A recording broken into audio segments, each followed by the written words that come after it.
इस संसार में आने वाला प्रत्येक बालक संपूर्णतः संस्कार रहित होता है। उसके अंतर पर ना किसी अच्छे संस्कार के चिन्ह अंकित होते हैं, ना ही बुरे संस्कार के। अर्थात जन्म से बालक में ना कोई गुण होता है और ना ही कोई दोष। तो ये दोष अथवा गुण किस प्रकार प्राप्त होते हैं? क्या हमने कभी विचार किया है? जो बात माता पिता के मुख से निरंतर सुनी जाती है, वही बात उनकी संतानों के हृदय का संस्कार बनती है। जैसे किसी गांव में नदी तट तक एक पगडंडी बन जाती है केवल उस मार्ग पर बार बार चलने के कारण। अर्थात माता पिता के हृदय की इच्छाएं उनकी संतानों के हृदय का दोष अथवा गुण बनकर जन्म लेती हैं। क्या ये सत्य नहीं? पर फिर भी जब उनकी संतानों में कोई दोष दिखाई देता है तो माता पिता आश्चर्य और दुख से भर जाते। माता पिता का हृदय ये प्रश्न करता है कि उनकी संतानों में ये कुसंस्कार आए कहां से। सत्य तो यही है कि माता पिता अपनी संतानों को अनजाने में ही कुसंस्कार के बीज दे देते हैं, जो उनके संतानों की हृदय भूमि पर कुसंस्कार का वृक्ष बनकर उगता है। अर्थात अपनी संतानों को सुसंस्कारी और धर्ममय बनाने की आशा रखने वाले प्रत्येक माता पिता को प्रथम अपने हृदय की इच्छाओं पर अंकुश रखना क्या अनिवार्य नहीं?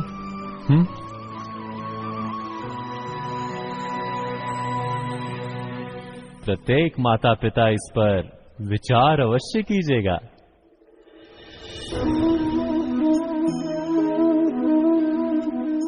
मनुष्य का स्वभाव है कि वो स्वयं को, अपने परिवार को, अपनी संतानों को अधिकतम सुख प्राप्त हो ऐसी इच्छा रखता है।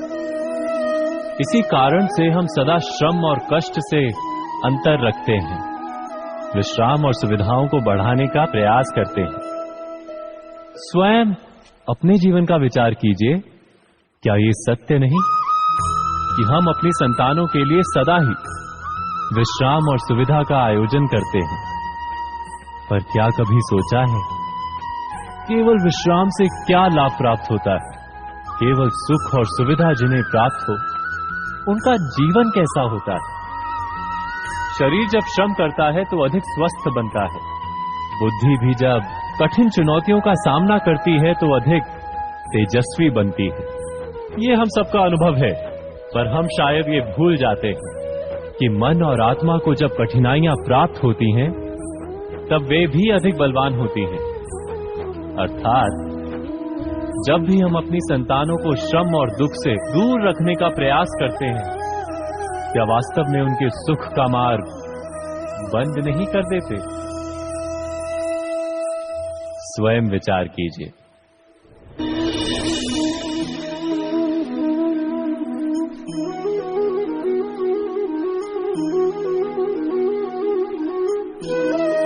ज्ञान प्राप्ति सदा ही समर्पण से होती है, यह हम सब जानते हैं। किंतु समर्पण का वास्तविक महत्व क्या है? क्या हमने कभी विचार किया? मनुष्य का मन सदा ही ज्ञान प्राप्ति में विभिन्न बाधाओं को उत्पन्न करता है।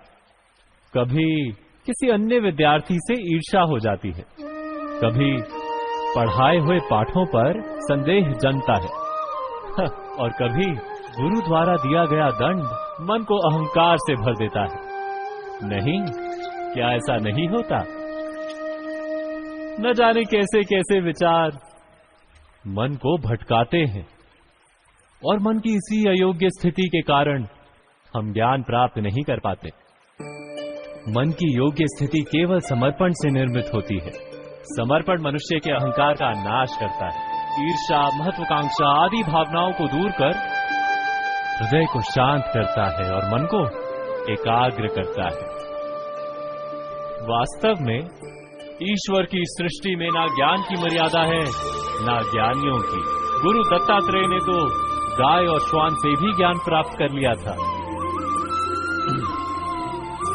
अर्थात विषय ब्रह्म ज्ञान का हो या जीवन के ज्ञान का या गुरुकुल में प्राप्त होने वाले ज्ञान का, उसकी प्राप्ति के लिए गुरु से अधिक महत्व है उस गुरु के प्रति हमारा समर्पण। क्या ये सत्य नहीं?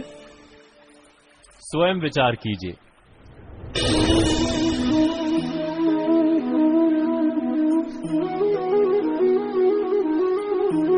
एक ही गुरु के पास शिक्षा प्राप्त करने वाले सारे शिष्य एक समान विद्या प्राप्त नहीं कर पाते। सारे शिष्य गुरु की बातें सुनते हुए अवश्य दिखाई देते हैं, उनकी पूजा करते हुए दिखाई देते हैं, किंतु एक समान विद्या प्राप्त नहीं कर पाते। क्या कभी विचार किया है ऐसा क्यों होता है? सत्य तो ये है कि विद्या प्राप्त ना कर पाने वाले शिष्य समर्पण का दिखावा तो करते हैं, किंतु समर्पण का वास्तविक अर्थ नहीं समझ पाते। गुरु के चरणों में फूल चढ़ाने अथवा गुरु का आदेश मानने मात्र से क्या समर्पण सिद्ध होता है? नहीं। समर्पण का वास्तविक अर्थ है जब गुरु के प्रति मन में कोई संदेह ना रहे, गुरु के मुख से आदेश निकले उससे पूर्व शिष्य उस कार्य को पूरा कर दे। गुरु के विचारों के साथ शिष्य के विचार एक हो जाए। शिष्य जब तक अपने गुरु में ब्रह्मा विष्णु महेश इनके रूप ना देख ले, तब तक उसका समर्पण सत्य नहीं। वास्तव में समर्पण किसी कार्य का नाम नहीं, समर्पण तो हृदय की भावना और मन की स्थिति का नाम है। अर्थात हमारे अज्ञान में क्या दोष केवल हमारे मन का नहीं? स्वयं विचार कीजिए।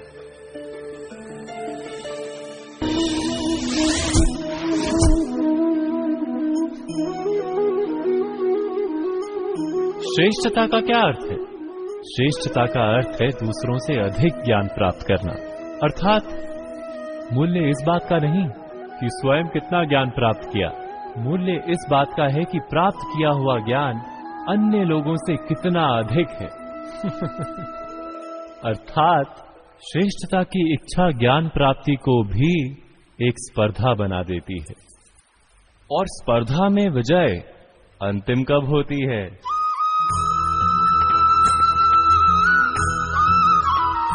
कुछ समय के लिए तो श्रेष्ठ बना जा सकता है, किंतु सदा के लिए कोई श्रेष्ठ नहीं रह पाता। फिर वही असंतोष, पीड़ा और संघर्ष जन्म लेता है। किंतु श्रेष्ठ बनने के बदले यदि उत्तम बनने का प्रयत्न करें तो क्या होगा? उत्तम का अर्थ है कि जितना प्राप्त करने योग्य है वो सब प्राप्त करना, किसी से अधिक पाने की इच्छा से नहीं, मात्र आत्मा की तृप्ति हेतु कुछ प्राप्त करना। उत्तम के मार्ग पर किसी अन्य से स्पर्धा नहीं होती, स्वयं अपने आप से स्पर्धा होती है। अर्थात उत्तम बनने का प्रयत्न करने वाले को देर अबेर सारा ज्ञान प्राप्त हो जाता है, बिना प्रयत्न के ही वो श्रेष्ठ बन जाता है। किंतु जो श्रेष्ठ बनने का प्रयत्न करता है वो श्रेष्ठ बने या ना बने, उत्तम कभी नहीं बन पाता।